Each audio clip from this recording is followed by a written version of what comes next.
Olá, Pai do Senhor. Vamos continuar nossa leitura do livro Bem do Espírito Santo. O que eu faço? Contudo, havia um padre que parecia relutante em participar. Quando anunciei que iríamos orar por todos os pacientes presentes na capela, ele ficou paralisado. Como ele era baixo e não chamava atenção, não reparei de imediato que ele não havia se juntado aos outros padres. Então fui até ele e disse: Padre, venha ajudar-nos. Ele respondeu: Não, obrigado. Pedi mais uma vez e novamente ele recusou, balançando a cabeça de um lado para o outro para confirmar o que dizia. Esperei um instante enquanto fui até ele e coloquei um dos recipientes com óleo em suas mãos, dizendo: Aqui, pegue um destes frascos e nos ajude, por favor.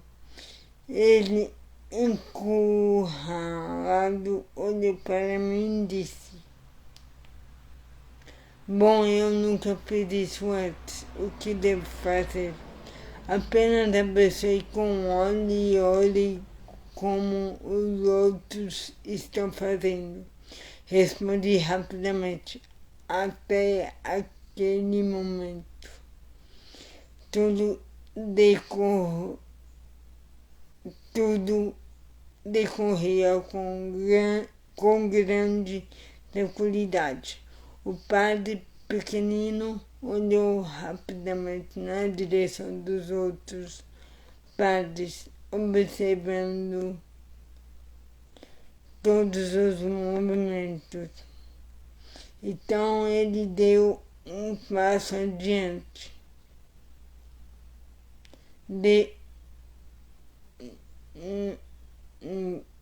Acabou. Calma. Perdão, gente. O padre pequenino olhou rapidamente na direção dos outros padres, observando todos os movimentos. Então ele deu um passo adiante, derramou um pouco de óleo em seu dedo e tocou seu primeiro paciente. Bom, o paciente caiu para trás no chão sob o poder do Espírito Santo. Ainda que eu viva por 120 anos, jamais esquecerei daquele momento.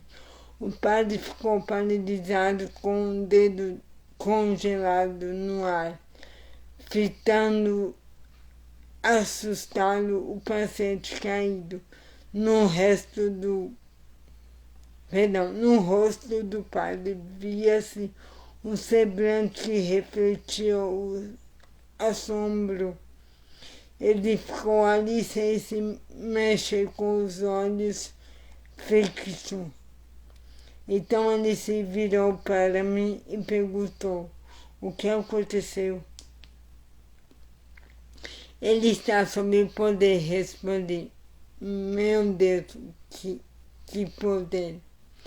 Tentei reafirmar que tudo estava bem,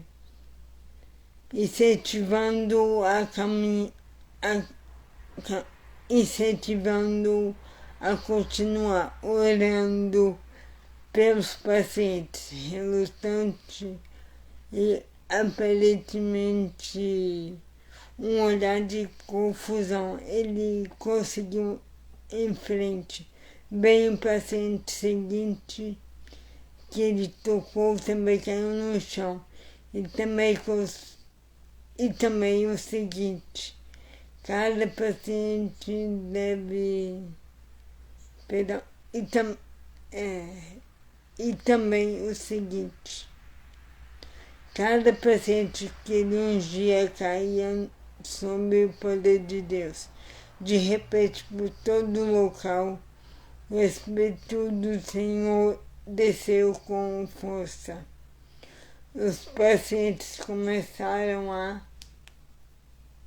receber cura instantânea. Um por um começaram a virar testemunhos dos milagres que estavam acontecendo. Depois do culto da capela, a Madre Superior perguntou: "Oh, isso foi maravilhoso, você se importaria de vir comigo e colocar as mãos sobre todos os pacientes que ficaram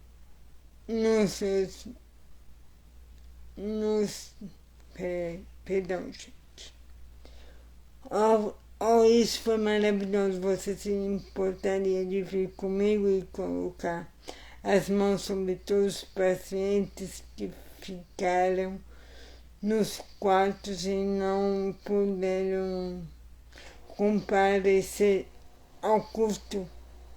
Ela convidou a todos que gostariam de ministrar conosco para que se juntassem a menos.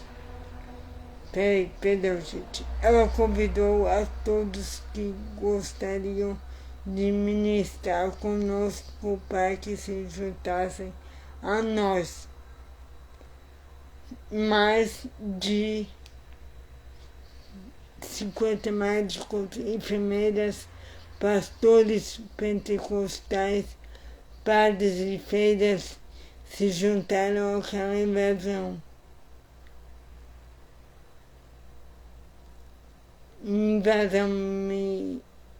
milagrosa que se dirigia para os quartos do hospital. Quando começamos a entrar pelo corredor principal, olhei para trás e vi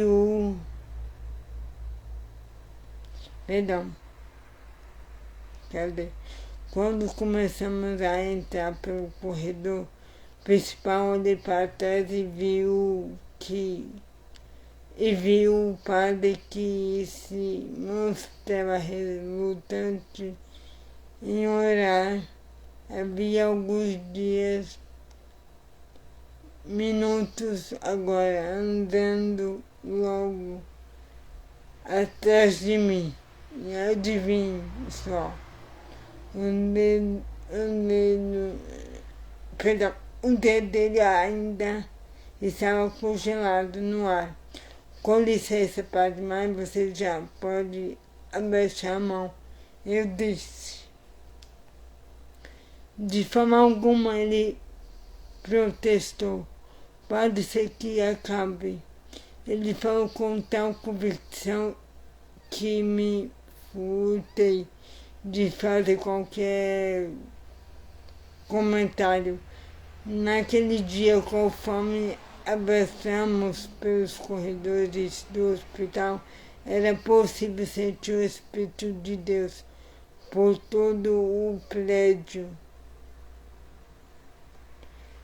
Em alguns minutos, o hospital, em alguns minutos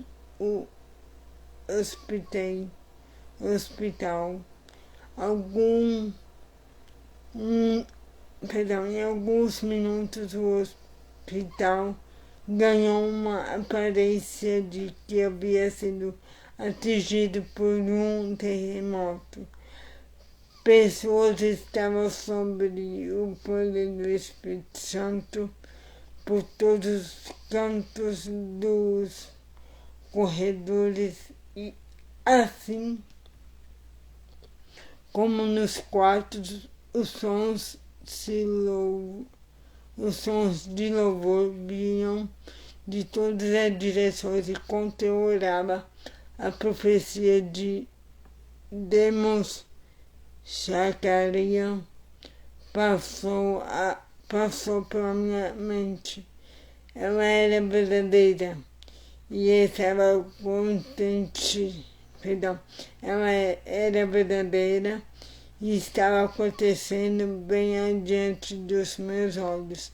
E enquanto comíamos pelo hospital, os enfermeiros eram curados. Avançando pelos corredores do hospital, passamos por uma aula de visitantes lotada de pessoas. Algumas estavam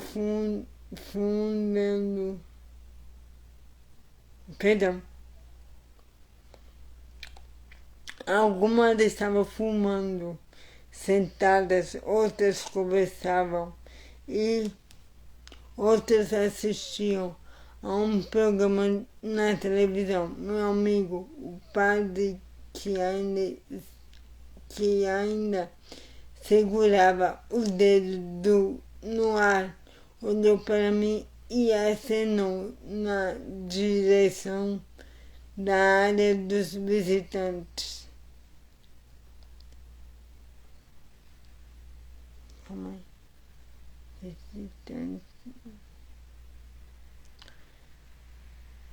Indicando que ele pensava que não devíamos ignorar aquelas pessoas.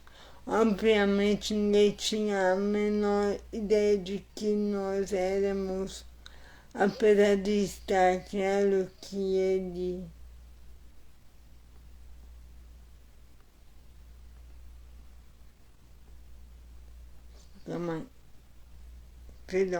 Obviamente ninguém tinha a menor ideia de quem nós éramos, apesar de estar claro que algo estava acontecendo. Entramos na sala e começamos a ungir cada um dos visitantes. Um por um, eles estavam caindo. Eles também caíram sob o poder. Enquanto orávamos por um cavaleiro que estava fumando, ele caiu sob o poder com um cigarro ainda aceso na boca. O pastor Fred Spink, que hoje é um dos maiores ministros de nossa equipe, lembra aquele reavivamento do hospital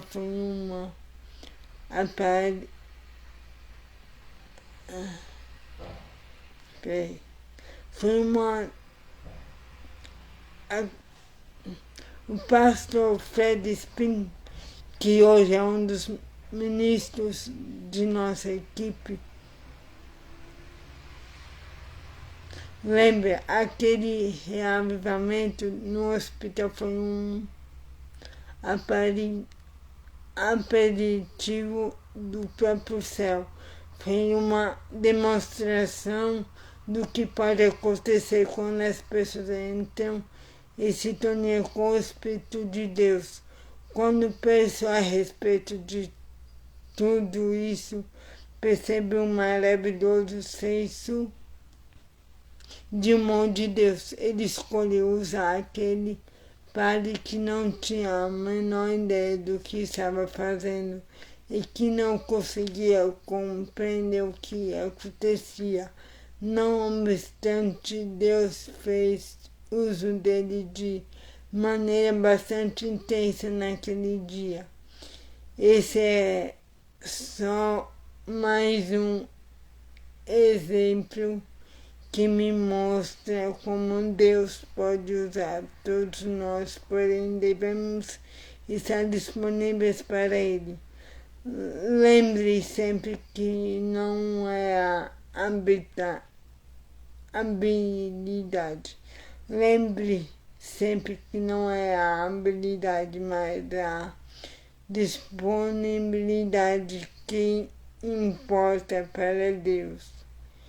Quando nos fazemos disponíveis para servi-lo, acabamos por nos tornar canais que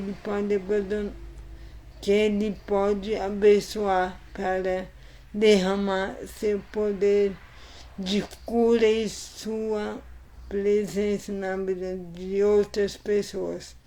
O mesmo acontece nas cruzadas de milagres. Os milagres gloriosos não acontecem devido a alguma habilidade que possuo,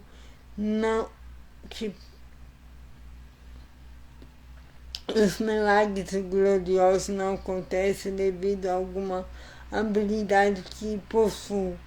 Eu não conseguiria curar nem mesmo uma família antes de dar qualquer passo do palácio.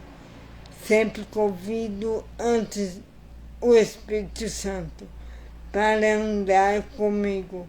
Ao me tornar disponível para Deus, Ele me abençoa para que eu possa servi-lo, conforme o poder e a presença dele fluem através de mim em um culto.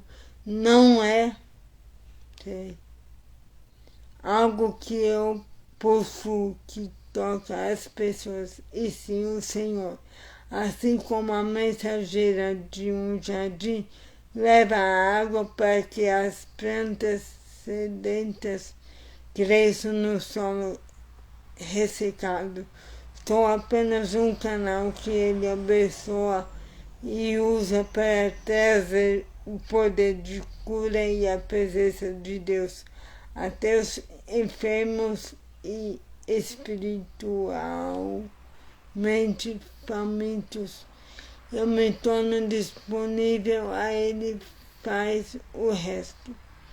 O que sinto quando a bênção do Espírito Santo recai sobre mim vai além de qualquer descrição. É algo glorioso. Nada absolutamente pode ser comparado à comunhão com o Espírito Santo. A obra soberana dele irá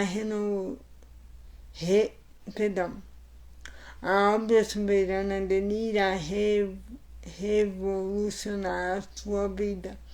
As Escrituras registram inúmeros exemplos de como uma visita do Espírito Santo mudou o discurso, o louvor, até a aparência das pessoas nos tempos bíblicos.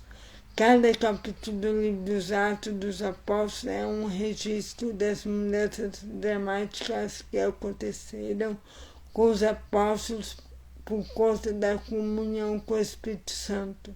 Quando você recebe o Espírito Santo, essa mudança pode ocorrer em você. Quando você recebe o Espírito Santo, essa mudança pode ocorrer com você. Então é isso, a leitura de hoje. Tenha um excelente dia abençoado e que Deus abençoe sua vida. Em nome de Jesus. Amém.